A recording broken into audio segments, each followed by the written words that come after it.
At 9:12, the first warning of a wider confrontation did not come as a sound. It appeared as a signal on a screen, deep in the silence of space. Far above the Zagros Mountains, the infrared sensors of an SBIRS satellite detected an extreme thermal flash, so bright it looked like a white-hot wound on the surface of the Earth. An Iranian Khorramshahr 4 ballistic missile had just risen from its launch site in a cold launch sequence, its liquid-fueled engine pushing against gravity as it began a dangerous path toward the center of Europe. At the NATO Aegis Ashore site in Turkey, inside the Combat Information Center at Kurachik, the mood changed almost instantly. In less than 4 seconds, routine monitoring turned into a full combat response. A sharp red track cut across the tactical displays, marking a target already climbing at more than 5,000 miles per hour. To anyone watching from the outside, it looked like the opening moment of a catastrophe, but the system was already moving faster than human instinct. The satellite data was processed almost instantly and sent through the Integrated Battle Command Network to the USS Carney, an Arleigh Burke-class destroyer operating in the Mediterranean. Its AN/SPY-1 radar locked onto the rising missile and fed a firing solution to the ship's Mark 41 vertical launch system. At 0914, the deck of the USS Carney disappeared behind a wall of fire and smoke as an SM-3 Block 2A interceptor launched skyward. This was no ordinary missile. It carried no explosive warhead. Instead, it relied entirely on the force of impact from a hit-to-kill vehicle moving at nearly Mach 10, more than 7,600 miles per hour. 3 minutes later, at roughly 60 miles above the Earth, the SM-3 struck the Khorramshahr 4 and shattered it into a cloud of glowing metal fragments. Across the world, many saw it as a dramatic defensive success. Headlines began praising NATO's shield.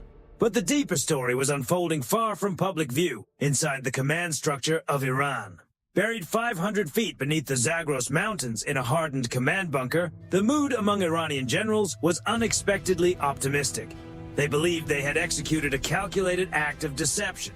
In their view, the missile had never been meant to reach a target. It had been sent as bait, a sacrifice designed to force NATO into exposing its most sensitive radar systems and response procedures. They believed they had captured valuable electronic signatures and reaction timing from the Western defensive network. In their minds, the United States had shown its hand. More importantly, Iranian planners believed the interception would encourage American carrier strike groups to move closer to the Iranian coast, where hidden Zulfikar anti-ship missiles and Shahed 136 drone swarms were positioned in waiting. It was an ambitious concept rooted in asymmetric warfare. But the leadership in Tehran had made one critical mistake. They believed they were setting the trap. In reality, the U.S. Navy and U.S. Cyber Command had been preparing for this exact moment for nearly 8 months. Through a covert effort known as Digital Shadow, American intelligence had quietly seeded Iran's internal military networks with carefully planted documents. These files suggested that SM-3 interceptors contained a software weakness that could only be exploited if a missile were launched from a very specific group of coordinates in Isfahan province. Iranian planners, eager to take advantage of what they believed was a rare opening, repositioned some of their most valuable mobile production and launch assets, including Hajj Qasem and Khaybar Shekan missile systems, out of deeply hidden underground facilities and into a narrow corridor known as the Needle. By launching the Khorramshahr from a different area, Iran thought it was working around a vulnerability. In truth, it had stepped directly into a carefully built intelligence operation, one watched continuously by American surveillance systems. While the launch crews celebrated what they believed had been a successful information-gathering mission, a KH-11 Kennen reconnaissance satellite was already positioned over the Needle. Equipped with an optical package of extraordinary precision, it was not focused on the now empty launch pad. Instead, its infrared and multispectral sensors were locked onto the heat traces of underground ventilation systems and heavy-lift machinery located a few miles away. Those thermal patterns revealed the location of one of the IRGC's most secret mobile production hubs, a facility that had remained concealed for years. That intelligence was encrypted immediately and transmitted to a U.S. Air Force E-11 ABACN aircraft orbiting over the Persian Gulf. Acting like a translator for the entire battle space, the aircraft fused satellite imagery, signals intelligence, and live tracking into a unified picture and passed that picture directly to the strike force. Exactly 15 minutes after the NATO interception over Turkey, the U.S. Navy launched a response that changed the entire tempo of the confrontation. About 200 miles off the Iranian coast, the sea surface suddenly broke open as the USS West Virginia, an Ohio-class submarine, began a rapid launch sequence. This was not a nuclear action. It was a conventional precision strike. A dozen UGM-109 Tomahawk Block 5 cruise missiles burst upward through the surface, their boosters carrying them into the air before their small turbofan engines took over. The Tomahawk Block 5 is far more than a missile. It is a highly advanced flying computer, valued at around $2 million, equipped with the Joint Multi-Effects Warhead System. These weapons do not simply fly to a set of coordinates. They navigate intelligently through terrain, combining TERCOM, digital scene matching, and anti-jam GPS to skim along valleys and coastlines while staying below radar coverage. As the Tomahawks raced inland, the USS Gerald R. Ford turned into the wind. On its massive flight deck, the electromagnetic launch system surged with enough energy to power a small city. With a metallic thump and a burst of ozone, 4 F-35C Lightning II stealth fighters were hurled into the sky. These aircraft represent the leading edge of naval aviation, built to survive and operate inside the most heavily defended airspace in the world.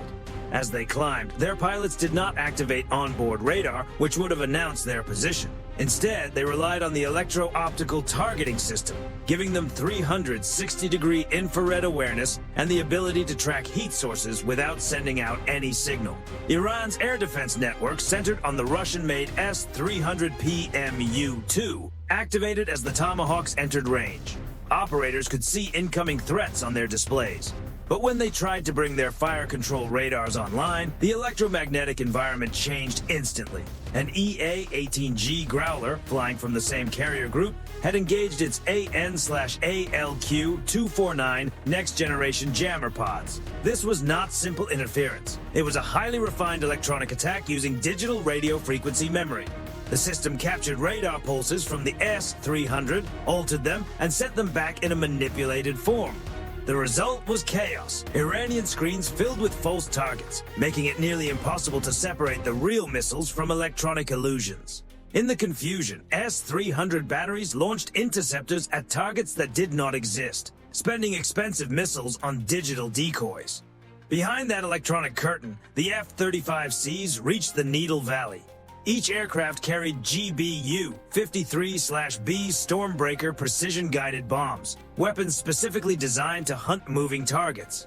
Their tri-mode seekers combine imaging infrared, millimeter-wave radar, and semi-active laser guidance, allowing them to track vehicles through dust, smoke, or specialized camouflage. The pilots did not need to fly directly over the valley to engage. Through the multifunction advanced data link, they received targeting information from an E-2D advanced Hawkeye orbiting 150 miles away.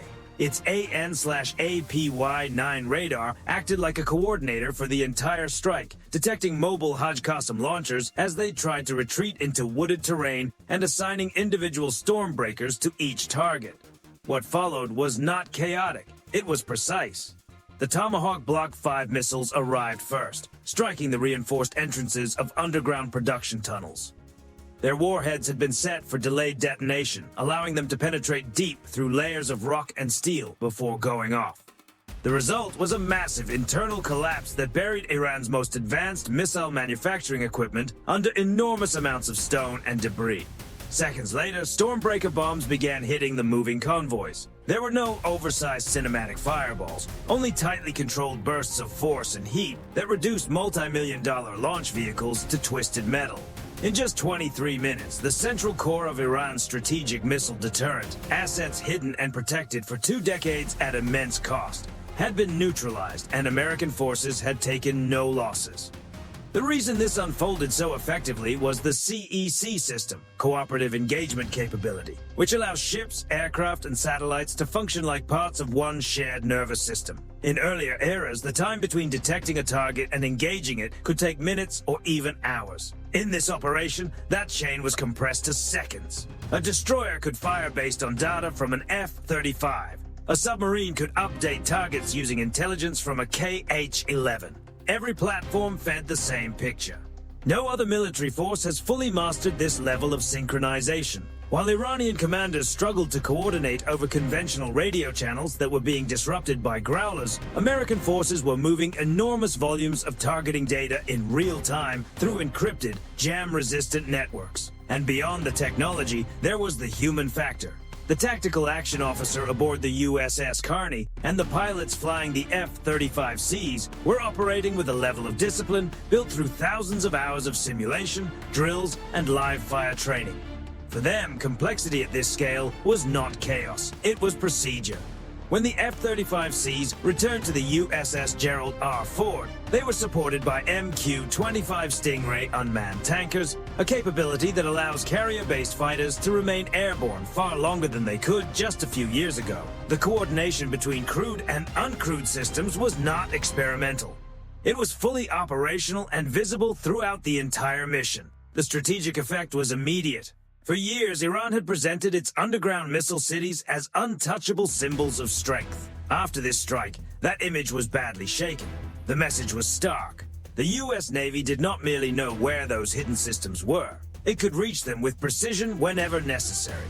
What Iran had intended as a calculated move ended up exposing its own most sensitive vulnerabilities. Instead of forcing NATO into a compromised position, it revealed the location of critical missile production infrastructure and led to the loss of regional credibility along with a major portion of its strategic capability. This was not an exchange of equal blows. It was a demonstration of a different doctrine entirely, one aimed not at matching the opponent shot for shot, but at removing the opponent's ability to continue the fight. As the smoke cleared and the carrier strike group resumed routine operations, the global message was unmistakable. The NATO interception over Turkey showed that the defensive shield was active and effective. The American counterstrike showed that the offensive reach behind that shield remained sharper than ever. What unfolded was a victory of networked warfare, a triumph of information over assumption, and a reminder that in modern conflict, success belongs not simply to the side with more weapons, but to the side with the clearest and most reliable picture of the battlefield. A satellite launched from California could share data with a submarine built in Virginia and help a pilot from Texas strike a target in Isfahan with almost no room for error. That level of integration is not just military power, it is system-wide dominance. The forces involved did more than protect the Mediterranean in that moment. They demonstrated that aggressive action now carries a very specific and very costly consequence. The events and tactical sequences described here are based on current military technologies, publicly discussed capabilities of US, NATO, and Iranian systems, and recent geopolitical realities. Some portions are hypothetical scenarios used to illustrate how integrated combat networks might operate in a high-intensity environment.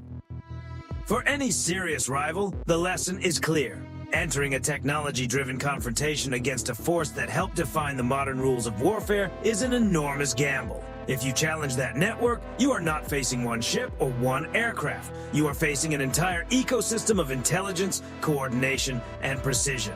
And during those 15 minutes of overwhelming speed and accuracy, that ecosystem showed exactly what it can do.